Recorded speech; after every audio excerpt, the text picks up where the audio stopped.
taller de investigación de proyectos que conducen la profesora Rosana Forray y Ciudad, que además ha sido organizado gracias al aporte de FADEU y en el contexto del programa Magister MPUR de nuestra escuela. Rosana va a hacer la introducción. Thank you so much, Master, for being here.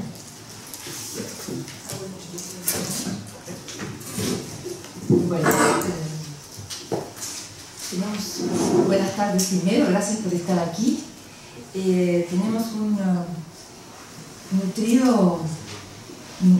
presentación de Carmona, pero voy a hacer una síntesis para pasar a darle la palabra lo más rápido posible. El profesor Carmona es profesor titular en la Bartlett School en el University College de Londres. Su investigación se ha centrado en los procesos en la gobernanza de los procesos de diseño, en la administración del diseño y del espacio público. Ha trabajado en una amplia gama de proyectos de investigación sobre políticas de diseño, guidelines, estrategias de diseño, códigos de diseño, diseño residencial y procesos de desarrollo. También ha trabajado sobre algo que para nosotros es interesante y curioso, es el valor del diseño urbano, la medida de la calidad de la planificación y la administración del espacio público, y algo que es el motivo por el cual lo invitamos, el diseño del espacio público de las calles. Recientemente es especialista y consultor del comité selecto de la House of Lords.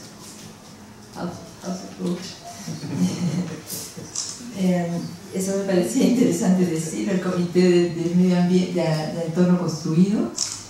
This is you are requested by the Queen for being there? No, I'm not in the House of Lords. Oh, yes, okay. So I was just advising the House of Lords. En 2015 obtuvo el premio académico por la excelencia de la investigación. En 2016 ganó el premio Peter Hall. Y en un campo más amplio de sus compromisos, él es editor de la revista Journal of Urban Design. Creo que hasta aquí tiene bastante, podemos conocerlo de distintos ángulos. And Matthew, the word is to you. Thank you very much. Well, it's a great pleasure to be here. Thank you very much for inviting me. This is my second day in the city. Very much enjoying myself. A great walk around today. Saw a little bit of the city, and I hope to do more of that before I leave. But what I want to talk about this evening is a long-term interest of mine, which we can call design governance. And I've been, in one way or another, interested in this issue for almost 25 years, because it was the subject of my PhD. And what do I mean by design governance? I mean the process of state intervention in the means and processes of designing the built environment, in order to shape both those processes and outcomes in a defined public interest. So it's about how the state, how government, national level, local level, intervenes to improve design outcomes in the built environment. And in one way or another, I keep on coming back to this topic throughout my academic career. In England, we have a sort of top-down system of government. And interest in issues of design in the built environment varies. Sometimes that interest is very low, sometimes it's higher, and then it dips again. And it depends who is the minister at the time, and whether they're interested or not in these issues. And so, for example, during the 1990s, we saw a whole series of initiatives, and into the 2000s, because the ministers who were in charge at that time were interested in design and thought it an important concern, culminating in the creation of what was called CABE, or the Commission for Architecture and the Built Environment, in about 2000. And that was a very influential body in driving a national concern and a national conversation around design and the importance of design in the built environment. And there was all sorts of initiatives at that time in the 2000s until the financial crash of 2008. And then suddenly, design was off the agenda. Design was off the agenda. Nobody was interested in government, in design anymore. They were just interested in the economy. And design was seen as a luxury. Design quality was seen as a luxury. Now, since then, there's been a gradual resurgence and some interest again in government in design. But my point is that this is a political subject. Politics really matters because the leadership that we get nationally and locally determines, to a large degree, the extent to which the state will demand or not high quality design in the built environment. Now, I'll come back to those issues later on and talk a little bit more about the situation in the UK. But before I say too much more, I want to start by looking at some of the key problematics associated with the governance of design. Let's start with a European project I was involved with a few years ago now, called HOPUS. I can't remember what HOPUS stands for. My wife used to call it hopeless, but I don't know why. What HOPUS tried to do was try to look at a European level at our different processes of governance across all the different countries of Europe and how that affected design in the built environment. And the wonderful thing about projects, European funded research projects, is you get to visit all these fantastic places and see the amazing sort of urban heritage of the continent of Europe. Unfortunately, in our case, we weren't looking at those bits. We were looking at the bits that certainly the tourists don't go to, the suburban bits, the edge city, the bits that, as I say, that nobody's really celebrating. The final report of our project concluded, it seems that whatever the system, whatever the governance, no matter what our rules and regulations, however we organise our professions, and no matter what our histories, placeless design seems to be the inevitable consequence of our development processes, at least outside of our historic city centres. Moreover, this is despite the ubiquitous condemnation of such environments as substandard by almost every built environment professional you ever meet. Why is that? Why are we so poor at creating environments today that people really love? Well, one thing that many of our systems in Europe and elsewhere have in common is a rather crude love of standards and regulations almost as a substitute for a considered design process. So parking standards, highways regulations, zoning controls, density guidelines, health and safety regulations, construction codes. Typically, all of these types of regulations are very limited in their scope. They're very technical in their aspirations. They're not generated out of any place-based vision.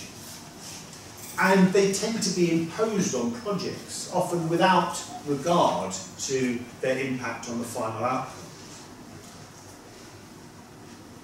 And this is the case across different scales of intervention.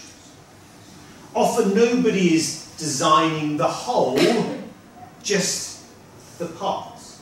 So this is a new public space on the River Thames. This is the River Thames in London. I used to live just down here. And this is a new public space, the first new public space on the Thames in Greenwich, which is a historic place, for at least 50 years. What is the dominating feature of this space? This green bit of tarmac, this cycle path, which dominates the space. And this cycle path starts here and ends there. It doesn't go anywhere. But somebody was able to tick the box, green cycle path. Because the regulation said it had to be delivered, it was delivered. Of course, today people largely ignore it and they walk on it because that's what people do.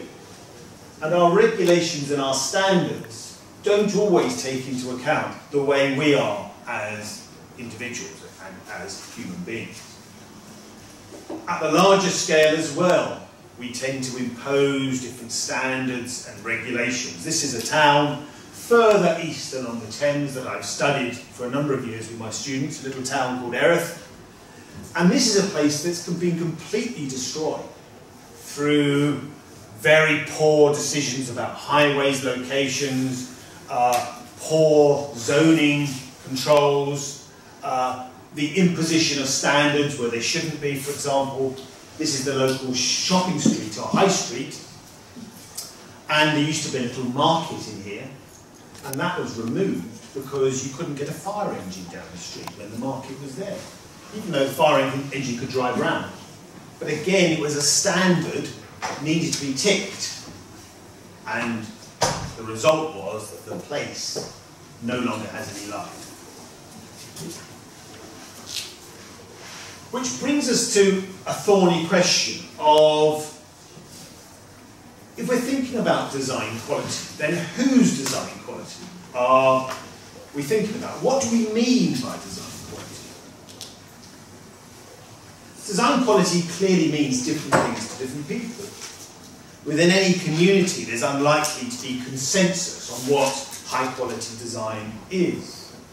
This is a new development in London, built in a Georgian style, and many people clearly love the space in front of it. It overlooks the River Thames, but it's pastiche and roundly condemned by just about every architect in London.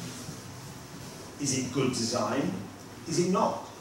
These are matters of discussion. Systems of design governance inevitably restrict the freedom with which we design, and they restrict our property rights.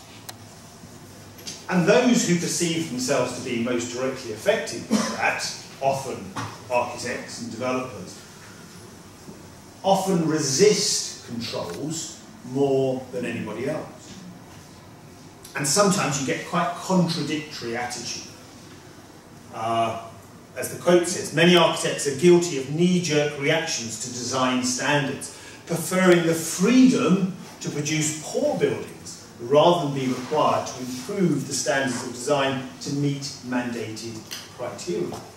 In other words, the argument is that we should have the freedom to design as we wish. That might be good or it might be bad, but the freedom is all important because architecture is an art.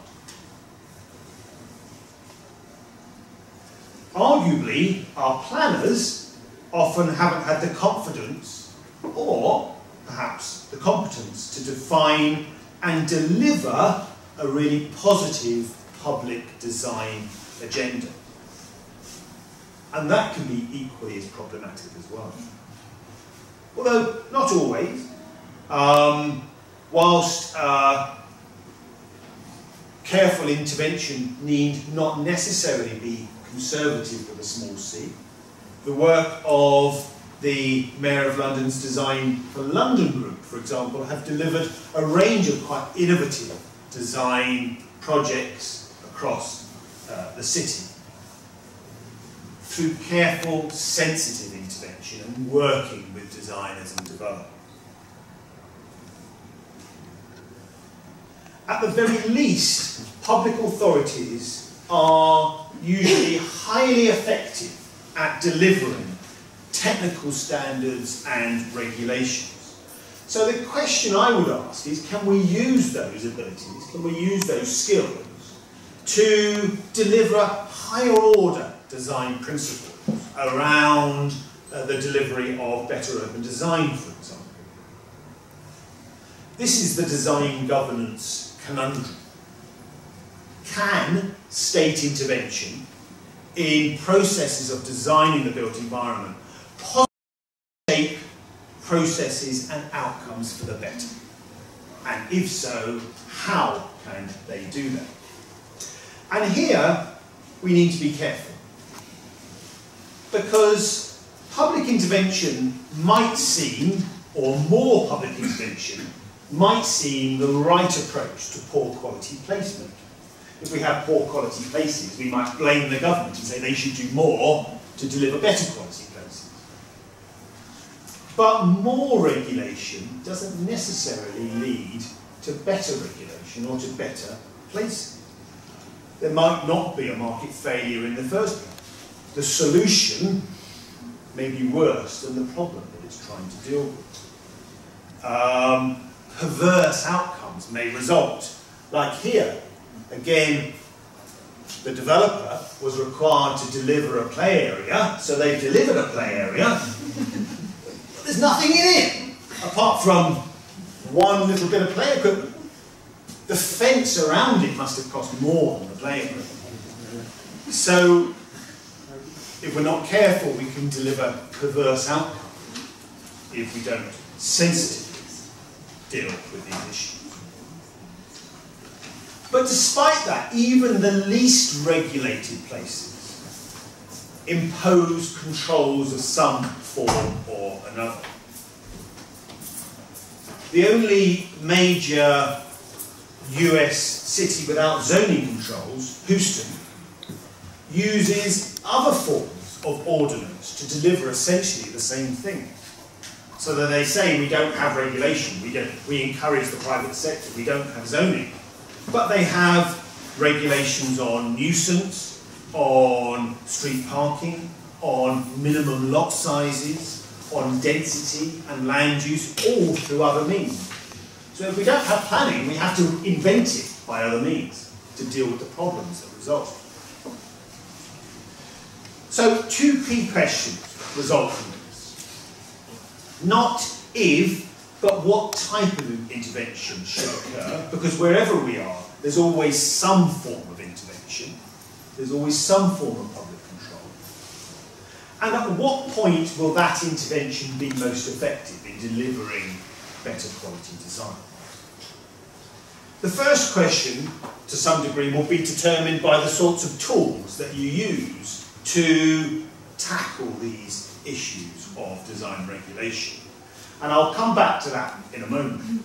Let's take the second question first. At what point is intervention most effective? When, in other words? And here I want to make a conceptual distinction, which I think is important when we're thinking about the governance of design. Varkey George, American academic, has made a really important distinction between what he calls first and second order design processes. He says, in first order design, the designer usually has control over is involved in or is directly responsible for the design decision.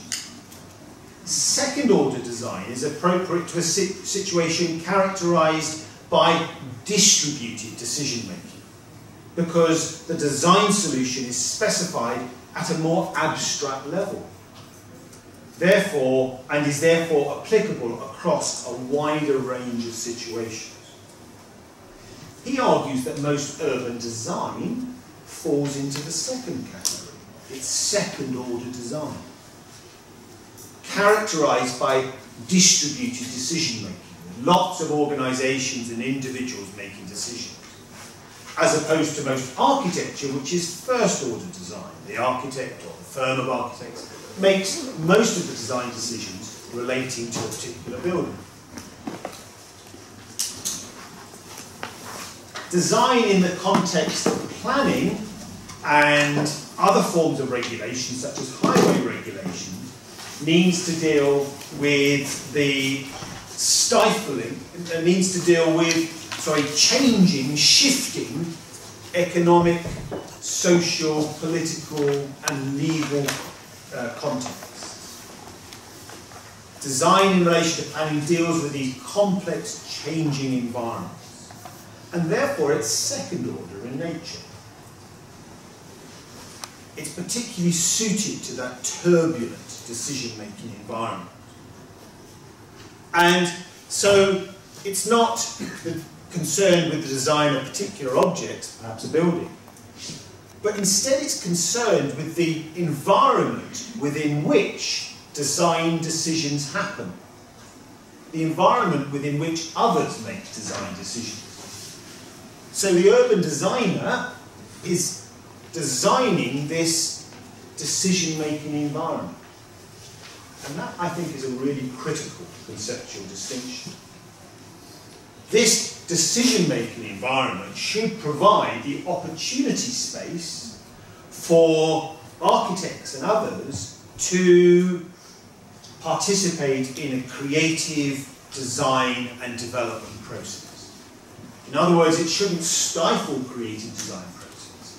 It should facilitate them, establishing the sorts of parameters and constraints that are necessary to deliver high-quality design. And this, crucially, needs to come before individual projects are designed. So when does good design governance happen? It needs to happen in advance of individual projects. How should it occur? Well, in relation to how design governance should occur, there actually are a huge range of design tools out there. There's a sophisticated design toolkit.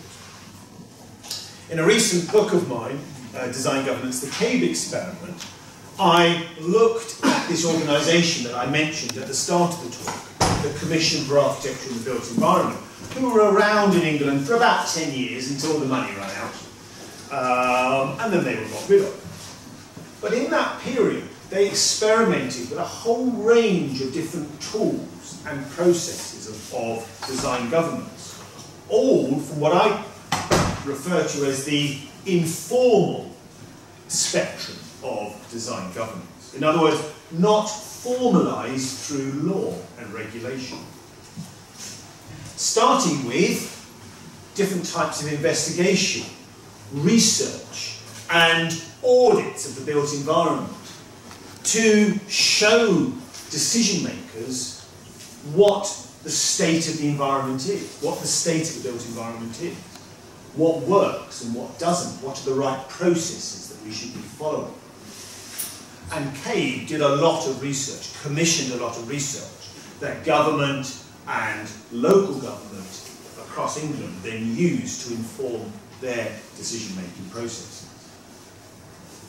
Then they used different types of dissemination of ideas, the production of guidance, online case studies of good practice, and direct education of professionals, particularly about the importance of urban design.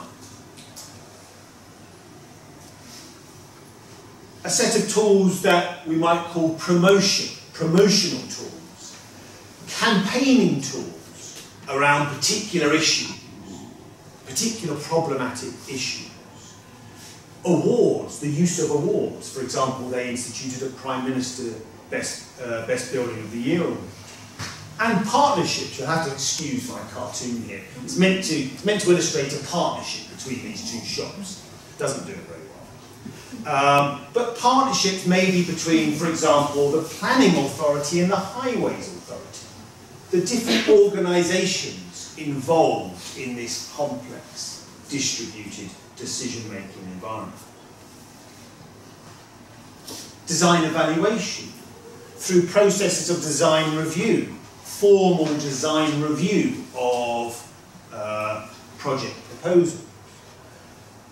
The giving of certification to projects that meet particular standards, maybe energy efficiency standards or something like that. Certifications such as BREEATHE, which is an energy efficiency scheme. Or the launching of competitions to try and encourage more engagement in design and interest and excitement about design for important projects. There's direct assistance. For example, what CABE used to call enabling, where they used to send out experienced professionals to work with local government to help them with particular important projects that they might be commissioning.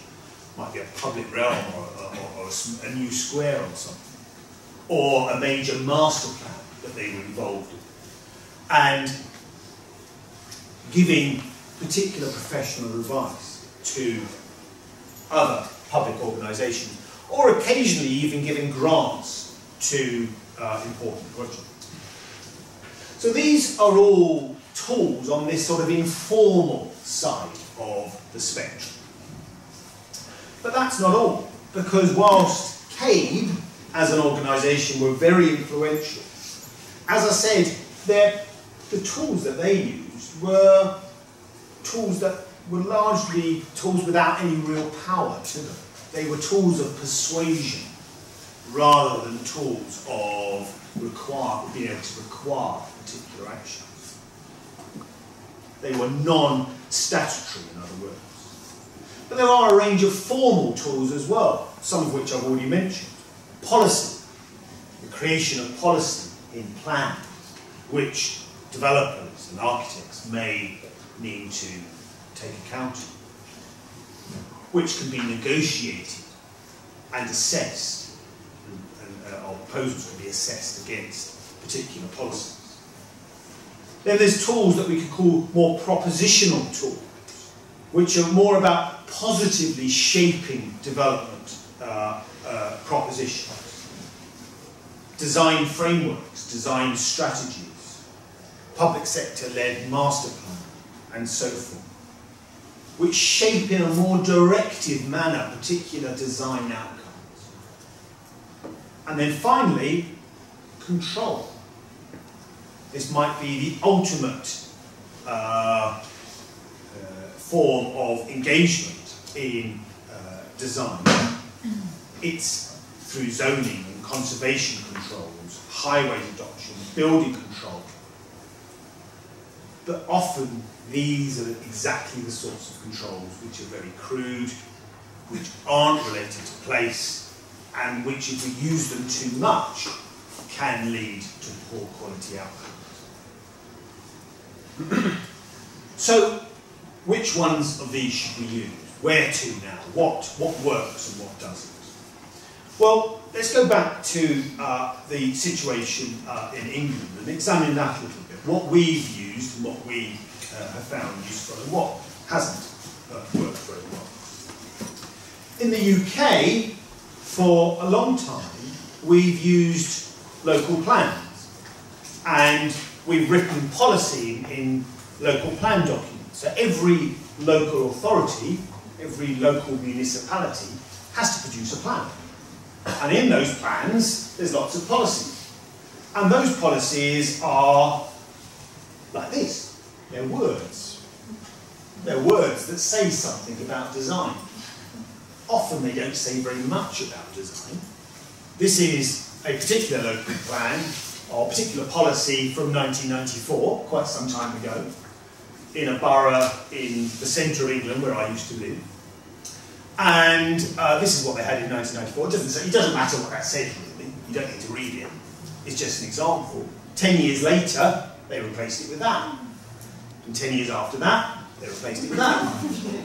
And these get slightly longer and slightly more sophisticated, but in effect, they're just words on paper. There's no vision for the place. They have to be interpreted in the light of any particular project. And that's a very skilled job. But it also means there's an awful lot of flexibility in there, and no certainty about what's going to be delivered. Typically, in England, our municipalities, our local government, don't really have a very clear, very strong vision for the places that they represent. They produce these sorts of maps, which have proposals on them, but no sense of what that means in terms of the place, in terms of the real design. The results, unfortunately, are often rather poor as well.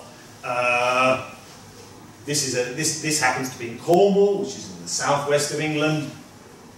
And this is a new housing estate. What's the dominant feature? Lots of tarmac. Lots of black tarmac. And some rather poorly designed houses. Some very strange things here going on. And this is a result of not having any clear consensus within local government about what is their aspiration for the sorts of places that they wish to see built.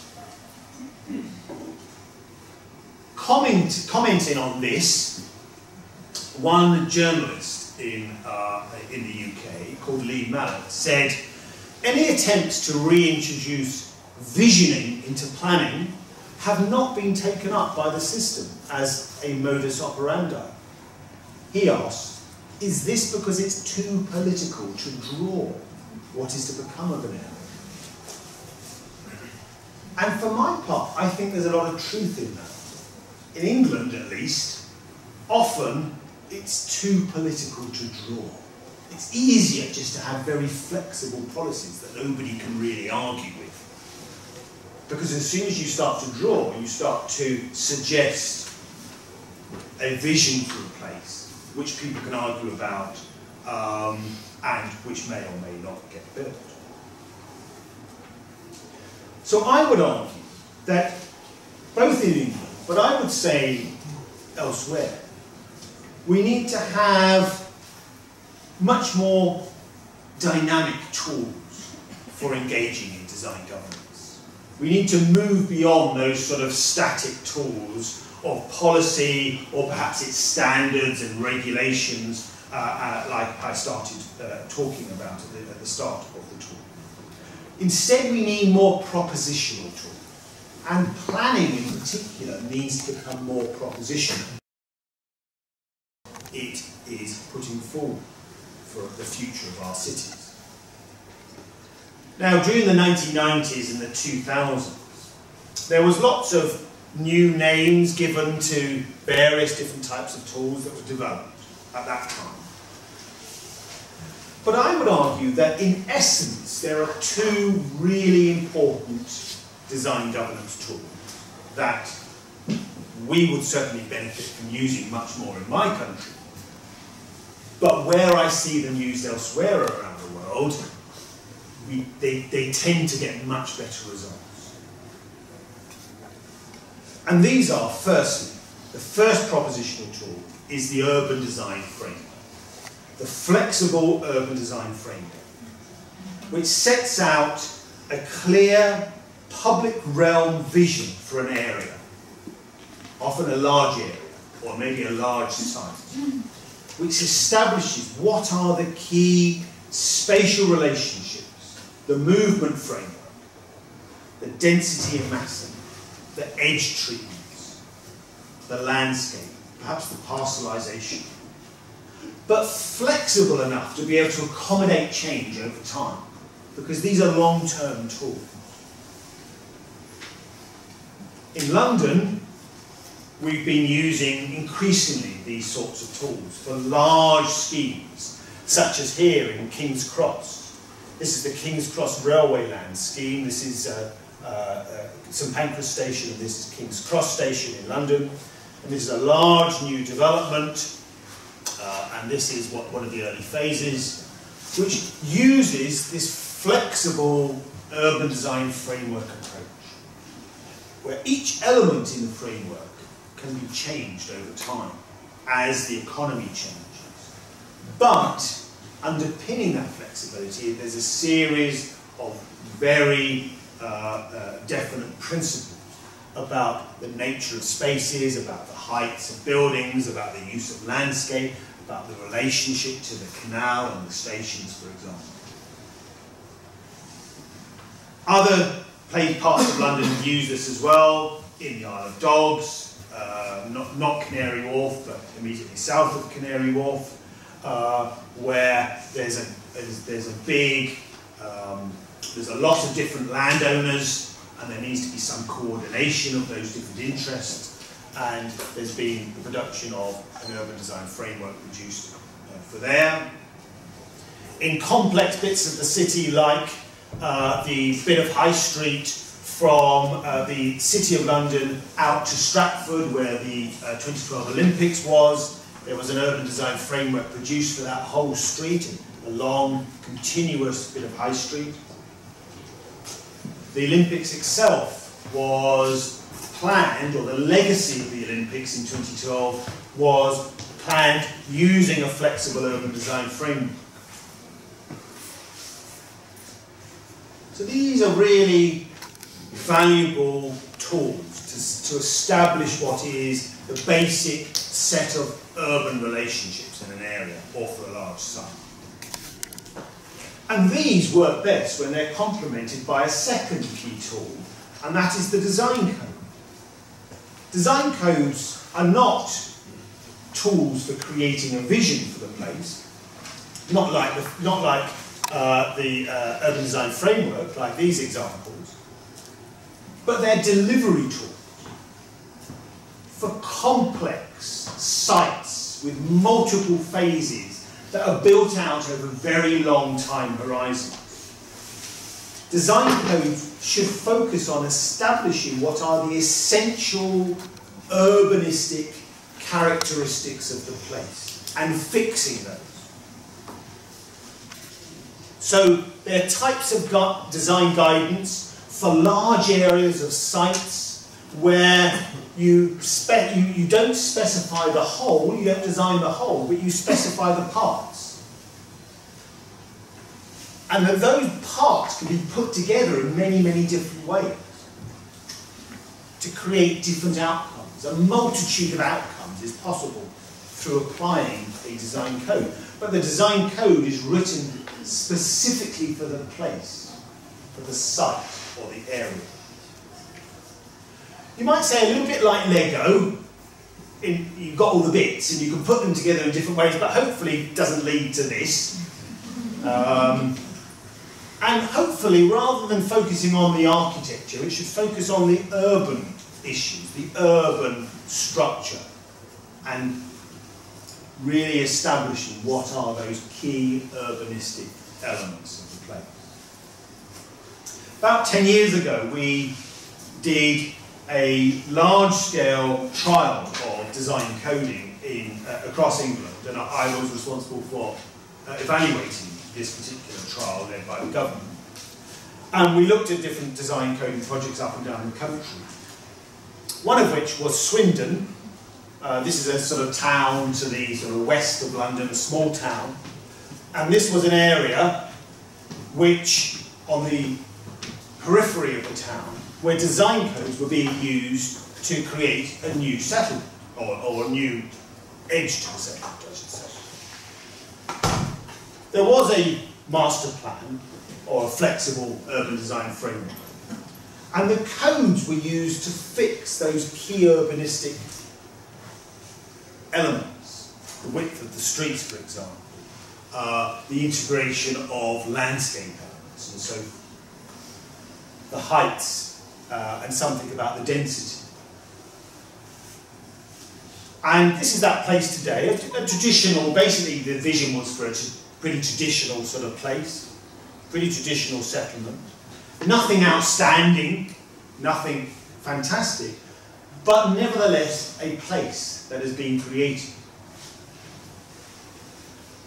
Design codes are about trying to improve design quality by tying down those must-have design parameters, the urban DNA of the place, the elements that hold the scheme together. And in so doing, they ensure a degree of consistency in sites that might be built out over 20 years or so, but also offering that same flexibility that I talked about earlier. And in the UK, some of the most interesting projects in recent years have used design codes as a way of establishing that urban DNA and tying down those key elements. And some of the most interesting projects internationally, such as Hammarby Sjöstad in Stockholm, which uses a flexible urban design framework and a series of design codes to establish the key parameters of the place, and which is now being successfully delivered. If all this sounds very interventionist, well, I would say it shouldn't do, because I'm not arguing that we should design places in detail. I would argue we should, if anything, keep these sort of tools really simple as possible. The best design codes appear on a single side of A3, no more than that. And we've been experimenting with bringing frameworks and codes together in simple regulatory tools that we call coordinating codes. That this is a single sheet of paper, but for a complex site just sets down what are the key parameters within which designers can then come along and design the blocks and the buildings and the landscape. So what does all this mean for design governance? Well, I would say that good planning follows good design. The two are, or should be, inseparable. They're integral to each other. It's very difficult to have good design on an urbanistic scale without good planning. Unfortunately, in England and in many other places, we long ago squeezed out design from planning. We squeezed out the middle of what planning was, which was design. I would argue that tools such as those flexible urban design frameworks and the design codes offer the potential to be that missing middle, to put it back in our planning cake, in other words. What about the future, looking ahead, maybe 20 years from now? Well, despite what organisations like CABE and others internationally have achieved, I think many of the same barriers to enlightened design governance still often exist in the UK as elsewhere. Some of which I've already touched on. Things such as our different professional culture, crude processes of regulation, lack of design ambition, which we sometimes suffer from. Now also austerity. Certainly we're suffering from that a lot in the UK in recent years. A hollowing out of the skills base in local authorities.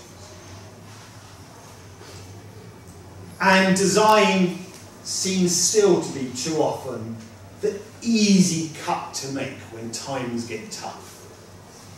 Too often we can say, oh, that's a luxury. We can do without good quality design. But I would argue we can't. We mustn't deal without good quality design, because the way we design our cities is fundamental to our future well-being and the future well-being of generations to come. So a final warning: whichever tools we do ultimately choose to use, whether those that I mentioned today or others, they will only, of course, be a part of the picture. The context within which they're generated and within which they're used, ultimately, is everything. Fundamentally, if we don't invest in the necessary skills, both through the structure of how we educate students, future professionals, and thereafter in local government, particularly I would argue in local planning, then we're never going to achieve the high quality processes of design governance and legitimate and effective design governance that we need to shape our cities for the better. And if that's the case, then perhaps we deserve everything that we get. If you want to find out more about some of the arguments that I've made, this book that I referred to earlier sums up the work of CABE, the 10 years that CABE were around, and many of the tools that they used in a lot more detail than I've been able to, as well as some of the conceptual arguments that I've referred to. And if you don't want to buy that, then if you go to this website, then you can download some papers free, which give you the same ideas. Thank you very much.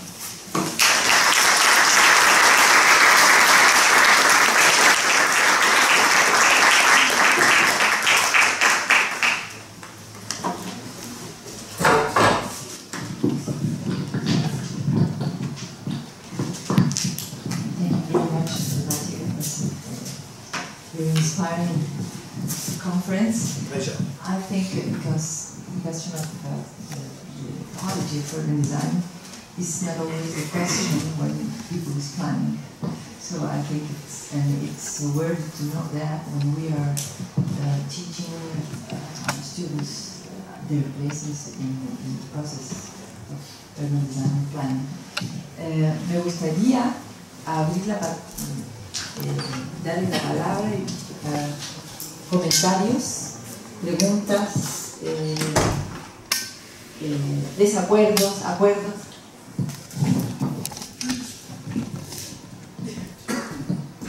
Just like this. My question has to do with the role of the architectural examples in creating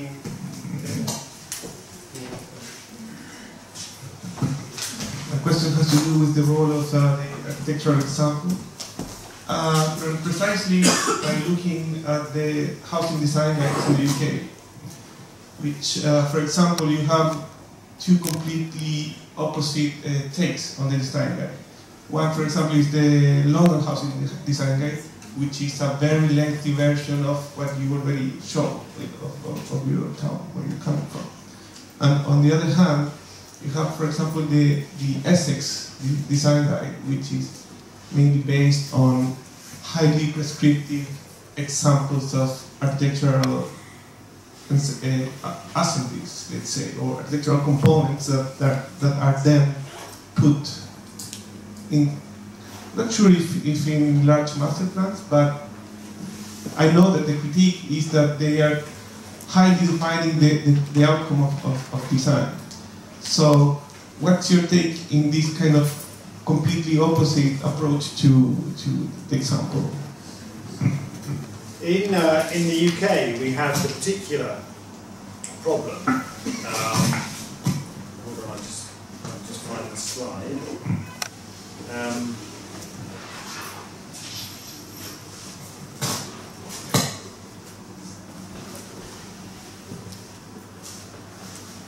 Remember my horrific example. In England, we have a particular problem that much of our housing is built through what we call the volume house building. There's 8 of those in the country. They build the vast majority of the housing. Most of the schemes that they build don't go anywhere near an architect. They're standard products, often rather poor products, which are put together very quickly. And in that context, when you've really not got any architect involved, then having a prescriptive design guide can ensure that at least there's a basic minimum set of standards that are being achieved. So you referred to the Essex Design Guide. In England, this is a very famous document. It goes back to 1977 when it was first produced. And it's very prescriptive. It prescribes an Essex style. Essex is a county in England. It prescribes an Essex style of building. Everything from the sort of detailed architectural style down, you know, through all the sort of more urban elements. But if they didn't have that, they'd get this. So that is a response to this situation they're in. In other parts of the UK, parts of London, for example, or wealthier parts, where architects are normally used, you don't need to be so prescriptive. But what you do need is to have that basic framework that ensures that if you've got different architects working across different parts of the site, that it gels together to create a place. And that's what I'm arguing for. Not for those prescriptive guides, which might be useful in some circumstances, but for a framework which coordinates, hopefully, the work of good architects.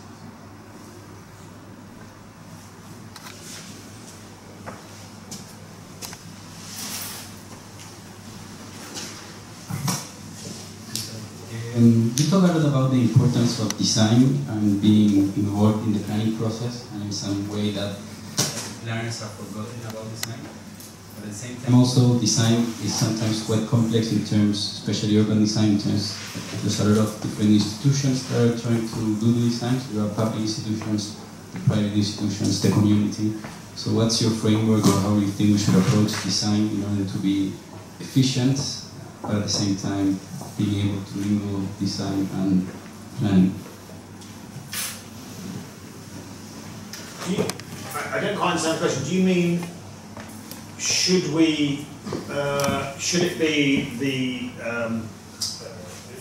responsibility of the public sector to produce design, or the private sector? Yeah. Or how do you mingle between, or how do you connect all of those parts and have good design, but connecting the different parts? Because sometimes that connecting all of those parts can make it quite complex. Yeah, I think it's the responsibility of all of those groups ultimately, because our built environment is typically not shaped just by the public sector or by the private sector, but it's shaped by a negotiation, effectively, between those different interests. And where it's shaped best is where that negotiation is a positive one, and each side clearly understands the aspirations of each other and tries to reconcile that in a particular place.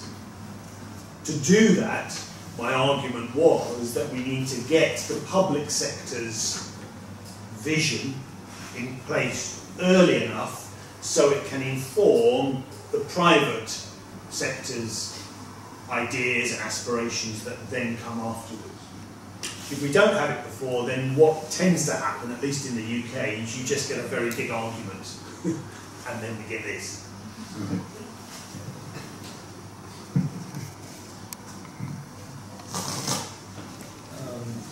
In your experience, has the digitalization of the urban planning made it easier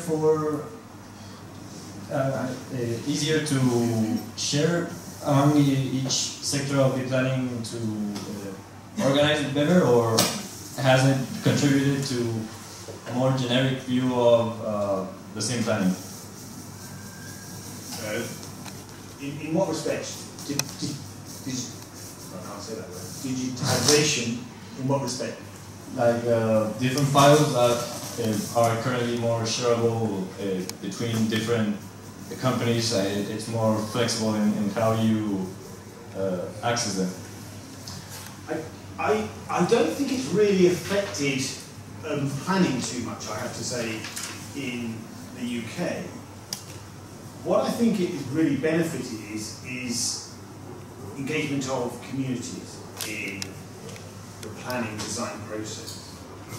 Because having a lot of the materials online at a very early stage, I think is really helping more communities to understand what is proposed for the places which they're affected by, where they live, and helping them to engage with those processes and feed their ideas into processes of planning much earlier on.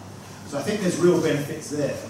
I don't think there's necessarily been benefits elsewhere, but perhaps that's just because of the quite limited way that these processes have been adopted in the UK so far.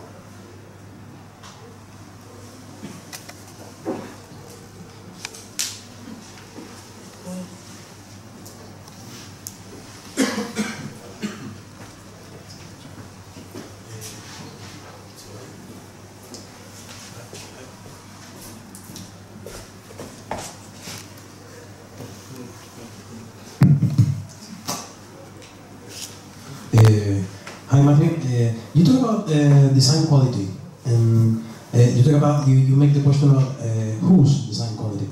About that, I would like to ask you about the case you showed this tonight. You talk about design quality, it means different things to different people. And in these cases, who and how determine whose design quality should apply to any of these particular places? Or to say in other words, what's the process behind or before the design coding? Well, I think my argument is that ultimately we need to have a public view on what design quality means in particular localities, and that will vary from place to place. But without a public view, what you end up getting is purely private sector's view of what is right for a particular site. And so I think there may be tension between those two different perspectives. But, as I said earlier, if you don't have the public sector's viewpoint, then you can't have that negotiation. Now, in different places, what will be produced will result from different aspirations. Some schemes, for example, may have a dominance of greenery and very contemporary architecture because that is the aspiration that that community or that locality has for the place. Others might be very traditional urbanism or something. And I think either is fine as far as I'm concerned. What's important is that there's a process put in place to adequately discuss that and negotiate it locally.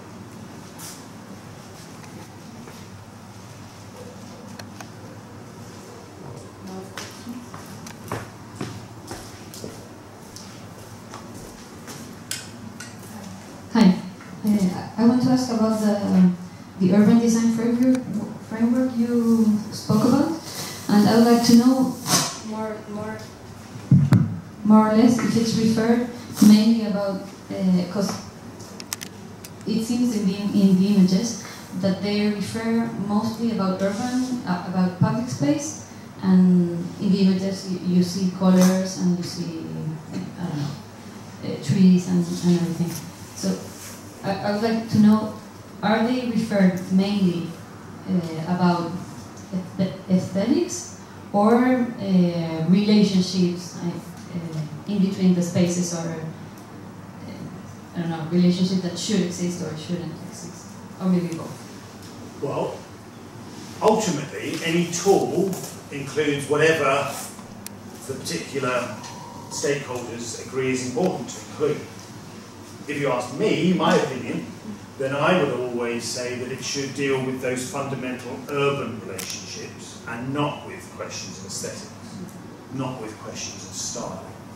only deal with architecture to the extent it's dealing with things like density and maybe height and things like that. Maybe a little bit on massing, but not necessarily. So in a way, I would always argue that these tools should focus on that urban DNA, as I called it, not the architectural qualities of the place. But I think different people would obviously have different views on that, and certainly in the UK, sometimes these types of tools are produced and they're incredibly detailed and incredibly descriptive. And I would always tend to argue that doesn't necessarily lead to the best solutions, because I think if you want to have good architects, you need to give them the flexibility to respond to the situation and not try and dictate everything in advance.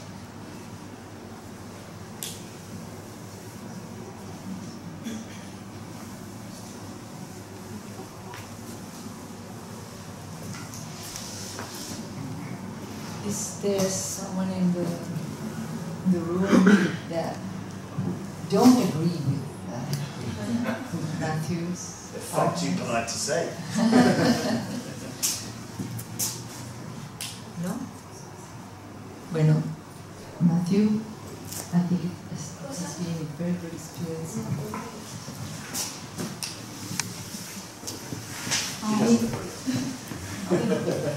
Yeah. How important you think it is the public opinion to your project? Like, what do people want with their public spaces? How important it is for your tools or your state? Well, I think it's really important, and I think planning is the mechanism by which those public views should be properly aired and properly expressed. And without a planning process that reflects these issues, you end up getting the lowest common denominator type of design, not necessarily the best solutions for the places. So I think it's fundamental. Now, partly that's through the democratic process.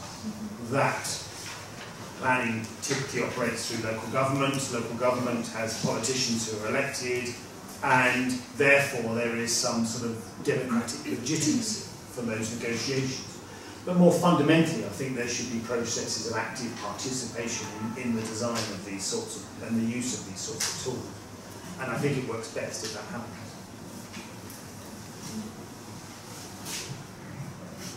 I would like to have the opportunity to make a question also. I would like to figure out which are the contents of the word, the concept place in you. We say planning must be, maybe could be an abstraction of place, but place, when we talk of place, the place making, what did you have in your head? Well, I think good planning is all about placement, but I think often placemaking, we think about creating new places, new bits of the city. But actually a lot of placemaking is about existing places and about thinking about what is their future, and how do they succeed, and how, what are their weaknesses, and how can we intervene in different ways to make them better places. So, as I said at the end, I think good planning and good design are inseparable. And by that I mean that they engage with places in a positive way. And that's what good planning should do, but sometimes, or very often doesn't, unfortunately. Yes, I would like to come back to the question and try to figure out better which are the contents of place. When we say a place, place is somewhere that has significance, that has symbolic. It is a space where you live inside, and you feel as you were in your world. Yeah. What else? Because this concept of place is very important for us to understand when we're going to design places? Well, I think it has, you're right, it has meaning to people, but that is not always necessarily positive meaning.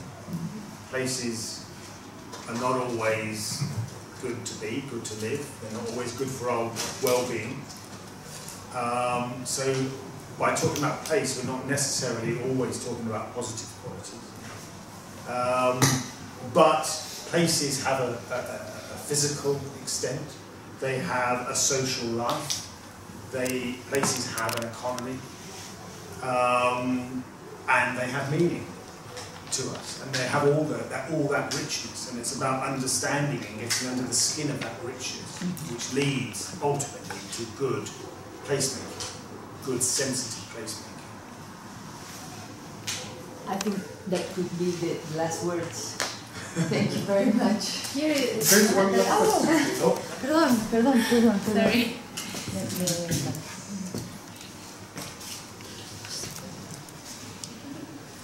Speak loud. Shout.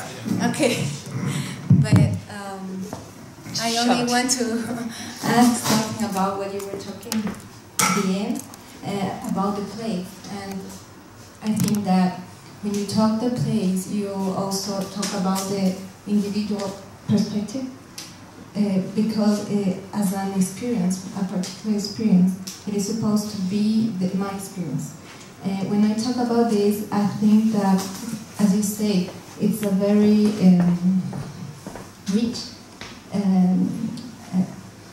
rich topic to understand what is the place and the experiences that people have in those places. So that means that particularity is very important. And when you want to, I don't know, to implement a design code, maybe you can again lead to the other side, where when you are not understanding people who live there. I mean the cultural construction of the place, and most of the time is missing, you know, because I was reading about place attachment, and in that theory of the environmental psychologists, they say that, for example, places not usually in cities are not, the attachment is not related to the landscape, but to the social relationships or the experiences. So the landscape became the scenery of these experiences, and that's how your attachment takes place. So I think that for what I have said, the community item or part of the design, I think that is a very, very tremendous way and point that had to be taken on account in this thing. And I don't understand when you talk about this of community conservationism, when you talk what is going to happen in the future, in that image, you say that community conservationism. I don't understand what you were talking about, and I would like to know over there, and if this is positive or negative for you. Yeah. Well, I think on your first point, as built environment professionals, inevitably we deal with the physical fabric of the city. And our solutions are always, to some extent, dictated by those are the tools that we have at our disposal to manipulate. But ultimately, we're creating places for people to live and work and play and be happy, hopefully. And you're right, it's those social attachments to place that ultimately are important. But in the way that we create places physically, we can make it more or less likely that they will work socially.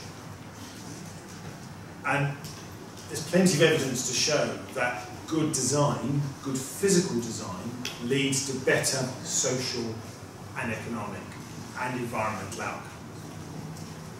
But ultimately that's all we have as built environment professionals to work with. But I think there's a direct relationship there. In terms of community conservatism. It may not be the situation here, but in the UK, we have the problem that a lot of communities don't want to see new development. They're very conservative with a small c in their views about the place. They're very attached to the place, and often they don't want to see it change. But in a country like the UK, which the population is expanding, no change is not an option. So somehow planners need to engage with communities to overcome this sense of not wanting to see any change, this sense of very conservative values. And design can be a really powerful tool to engage with. To say not just here's a few written words about the future of your place, but actually this is the sort of vision we have, and will you engage with us in that process? So it can be a very powerful way of overcoming that particular issue.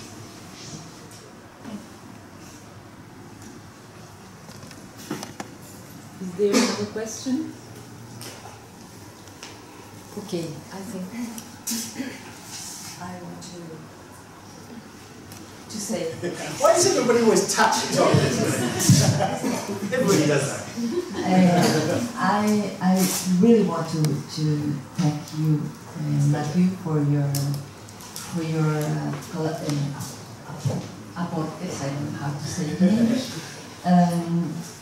All these in the lectures that you have had with us, and this discussion. I think we have not usually the opportunity of having students asking and re-asking as we did today. So I think it's, from that point of view, the success of your engagement with what you are, My what pleasure. you do.